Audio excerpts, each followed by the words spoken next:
ये है और ये मोनिका क्वीन जी हैं और साथ में है नेहा सिंह पगली जी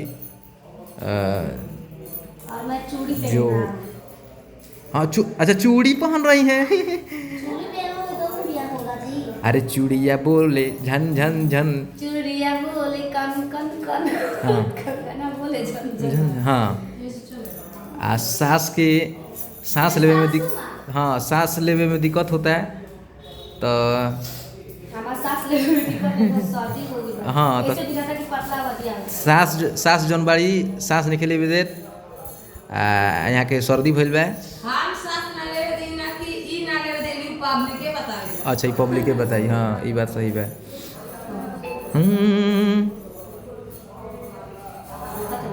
एगो छापा ना लवंडा दिहाड़ी के गाना है। अच्छा गाना आइल बा। अब का अरे बोलिया में मांगत हमसे चंदा बा छपरा के नाचत लवंडा बा हई देवरा नचावत लवंडा बा अब पेंगले बा साड़ी लागत गंदा बा देवरा नचावत लवंडा बा हई छपरा के नाचत लवंडा बा। कमेंट्स करके बताइएगा कि मैं किसको मैं जा रही हूँ शादी करने आज। नमस्कार प्रणाम हम मुकेश लाल यादव एगो हमरो गाना आइल बाटे। कौन गाना हो कि छने छने बदले तोहरो मिजाज रजऊ छोकरी बाजी रजऊ ए हमार रजऊ अखिया पनया दत से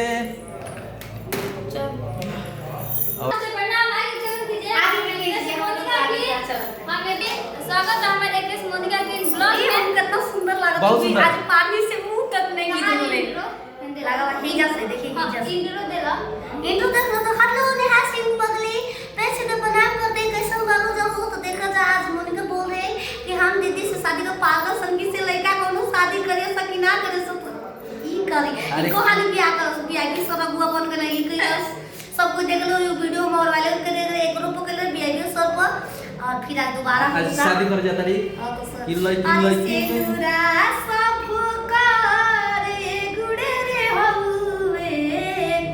अरे सेनुरा सब कर ए गुड़े रे हउए सजनवा लगा सजनवा लगा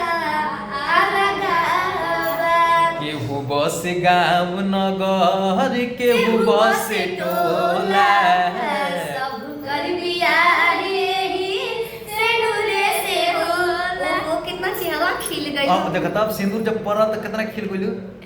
सब कोई कहेला कि शादीशुदा रहती अब तो बड़ी बढ़िया रहता शादीशुदा लागे नहीं तो सच में हम ऐसे ही ठीक लागे तो नहीं। सब लोग पूछेला कि नेहा जी के शादी भइल बा कि ना तो हम का कहि हम जे के लागत कि हो गइल बा त ठीक बा हो गइल बा जे के नहीं लागत कि नहीं बोल त ठीक बा नहीं के भई।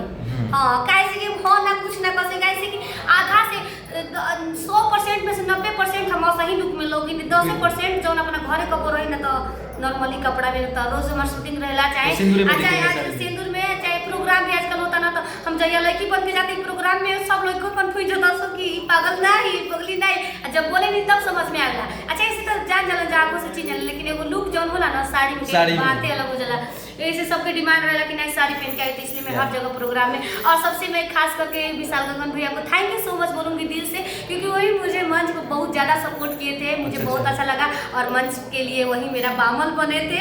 हम लोगों में एक कंट्रोवर्सी बात हुआ था अपने में में बात की थी कैसे ऐसे करना है सब लोग अच्छे से किए बहुत ही प्रोग्राम अच्छा रहा और भगवान करे हमको ऐसे प्रोग्राम मिलते रहे और हमारा काम चलते रहे और भैया हमारा को सपोर्ट करें। वैसे ही आगे सासू माँ का थोड़ा सा आइए कि तोहरा शादी के कोनो सगुन भेज दे मेहंदी का पड़ता तो कह खून भेज दी मेहंदी का पड़ता तो कह खून भेज दी। हमारे बोला तो कनवा टाइम में जो बिल का रही एगो से आगे कैमरा कीजिए सासू माँ से गवाइए सासू माँ भी गा रही है आगे कैमरा करो और ये सासू माँ और ये सास जी हैं और ये हेलो हाय नमस्ते प्रणाम हम पगली के सास हम ये इंट्रो बाटे हमार हाँ जी जी उर्फ में ललझरिया अरे कि हमारो के लगही सुतालिए आमा आ बेटा राउर पी के रोजे करेले डरामा ए बेच के पी जाएगा तुमको अरे रतिया के भाटी पर से आवेला आ पीट के वाड़ी हमरा के जगावेला मारे खाती दौड़े लेके बासावा के खामा बेटा राउर पी के रोजे करेले डरामा।